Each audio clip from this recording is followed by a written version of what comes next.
उपराष्ट्रपति चुनाव को लेकर देश को 15वां उपराष्ट्रपति बहुत जल्द मिलने वाला है। कुछ मिनटों का इंतजार और या यूं कहा जाए कि कुछ घंटों का इंतजार और उसके बाद आधिकारिक रूप से देश को जो वाइस प्रेसिडेंट है नए वो मिलने वाले हैं।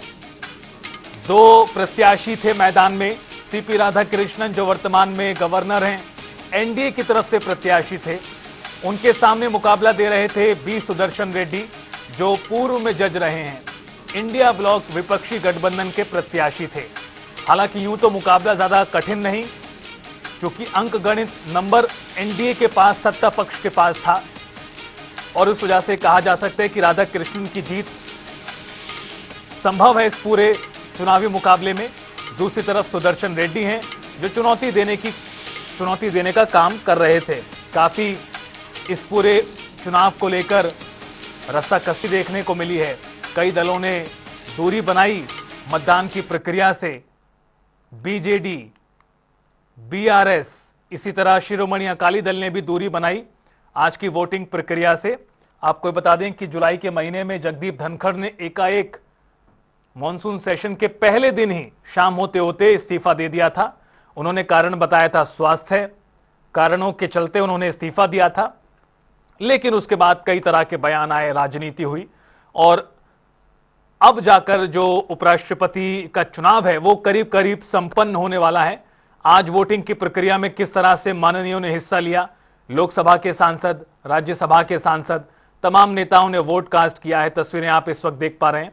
और अब चूंकि वोटिंग की प्रक्रिया 5 बजे संपन्न हो चुकी है, 700 से ज्यादा सांसद थे दोनों सदनों के मिलाकर जिन्होंने इसमें हिस्सा लिया है। दिलचस्प यह होगा देखना आज की इस पूरी प्रक्रिया में कि क्या जो 2024 की जो टैली थी, जिसमें एक तरफ एनडीए दूसरी तरफ इंडिया ब्लॉक था, क्या उसमें कोई बहुत बड़ा बदलाव आया है? क्या उसमें कोई सा भी दल, कोई सा भी गठबंधन डेंट लगाने में कामयाब हो पाया है एक दूसरे में? यह बेहद देखने वाली बात होगी, जिसको लेकर सियासी मायने भी आने वाले वक्त में निकाले जाएंगे। बहरहाल अब ज्यादा वक्त का इंतजार नहीं, थोड़ा वक्त और उसके बाद वोटों की गणना होगी और उसके बाद यह ऐलान होगा कि आखिरकार कौन कितने वोटों के साथ विजयी हुआ है उपराष्ट्रपति के चुनाव में।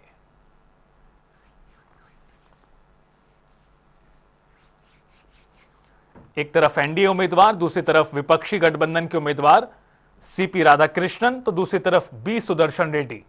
दोनों का जीवन किस तरह का रहा है, एकेडमिक जीवन, राजनीतिक जीवन, और साथ ही साथ वर्तमान में किस तरह की भूमिकाओं में ये दोनों ही दिग्गज रहे हैं, ग्राफिक्स के माध्यम से भी आप देख सकते हैं।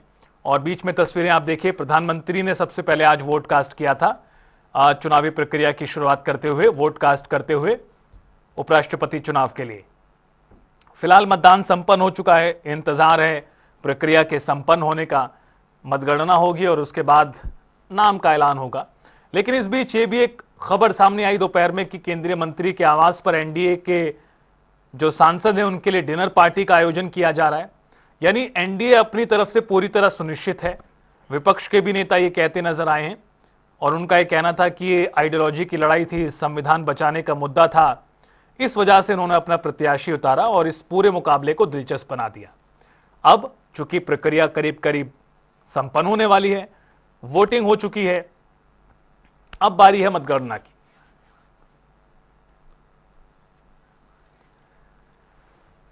और ज्यादा बातचीत के लिए इस मुद्दे पर हमारे संवाददाता स्पर्श शर्मा जुड़ चुके हैं हमारे साथ दिल्ली से लाइव।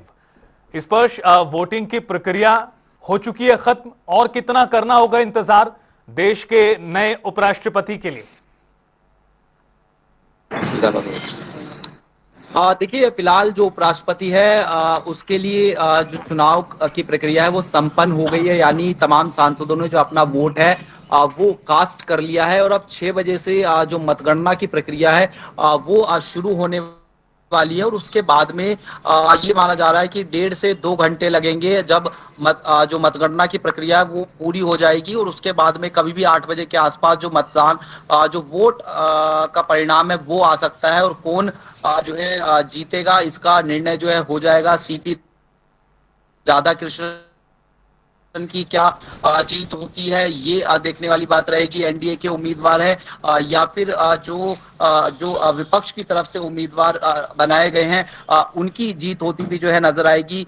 बी सुदर्शन रेड्डी की अगर हम बात करें, तमाम जो वोट है वो 700 के आसपास वो जो है इस वक्त डल चुके हैं। और अब इंतजार हो रहा है कि क्या क्रॉस वोटिंग हुई है या नहीं हुई है।